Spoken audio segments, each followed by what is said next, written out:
आदरणीय संत वृंद, मेरे भक्तजन, सादर प्रणाम।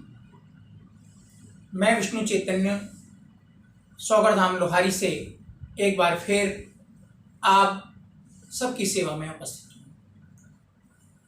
हमारी माँ भारती अतीत से लेकर वर्तमान तक अनेक दिव्य रत्नों से परिपूर्ण है। अनेक दिव्य संत जिन्होंने अपनी दिव्य अलौकिक प्रतिभा के बल पर मां भारती को विश्व गुरु बनाया है। इसी में एक दिव्य नाम स्वर्णाक्षरों में अंकित है। वह नाम है श्री श्री श्री 1008 श्री शिवगिरी जी महाराज। मैं आपको सौगरधाम की अनेक अलौकिक विचित्र घटनाओं से अवगत कराता रहा हूं। एक और वर्तमान युग में सत्य घटना कि बाबा का जो आसन है वह पाटौदा से आया हुआ है और आज भी वह आसन सुरक्षित है, जबकि सैकड़ों वर्ष बाबा को हो चुके हैं। लगभग 9 पीढ़ी के संत बाबा के पश्चात आश्रम की गद्दी को सुशोभित कर चुके हैं। आज भी परंपरा है कि जैसे घर में हम वृद्धजनों की सेवा करते हैं, उनका स्वागत सत्कार करते हैं, वैसे ही आज भी श्री श्री श्री 1008 श्री शिवगिरी जी महाराज को अमर मानकर ही नहीं बल्कि वो अमर हैं, अमृत को प्राप्त हैं। आज भी वो अपना जीवंत परिचय बच्चों से लेकर बड़े तक को दूर दूर तक देते रहते हैं। आज भी अनुसंधान हुआ है, कई भक्तों ने परीक्षा ली है, कई लोगों ने वर्तमान में परीक्षा ली है कि बाबा का जो आसन है उस पर हम स्वच्छ बेड शीट चादर बिछाते हैं। उनका आसन प्रतिदिन बाबा के कमरे में लगाया जाता है और उसके बाद उसको एकदम आसन को लगाकर और वहां कमंडल में जल रख देते हैं और उस कमरे को बंद कर दिया जाता है, बाबा के कक्ष को बंद कर दिया जाता है।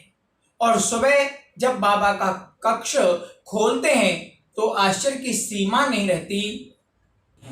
चादर पर इतनी सिलवटें होती हैं कि ऐसा लगता है कि रात्रि भर बाबा यहाँ विश्राम किए हैं, आराम किए हैं। बाबा ने यहाँ रात भर शयन किया है और सुबह फिर वह अपनी प्रातः दैनंदिन जो क्रियाकलाप हैं उनमें अनवरत अक्षम रूप से संलग्न हो गए हैं। उन कार्यों को जो जन कल्याण के कार्य हैं उन कार्यों को करने लगे हैं।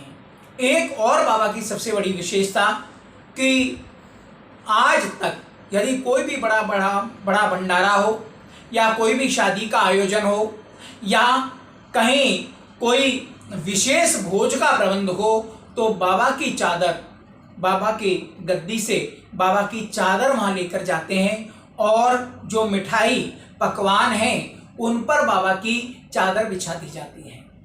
परोसने वाले भक्त कोने से क्रमशः उन मिठाइयों को लेते रहते हैं और आश्चर्य का विषय कि आज तक कभी भी वो मिठाइयाँ कम नहीं पड़ी, दोबारा हलवाई से मिठाइयाँ नहीं बनानी पड़ी।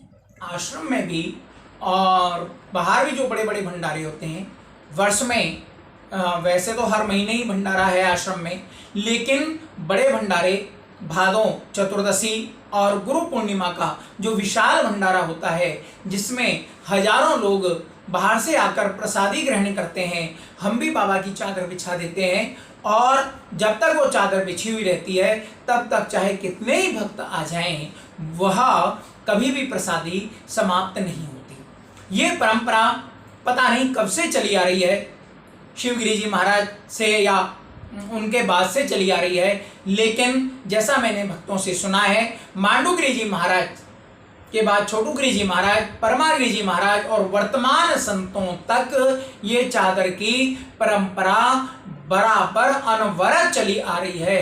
भक्तजन हर सामूहिक भोज के आयोजन में, भंडारे में, शादी में यहाँ से संतों को सादर आमंत्रित करते हैं।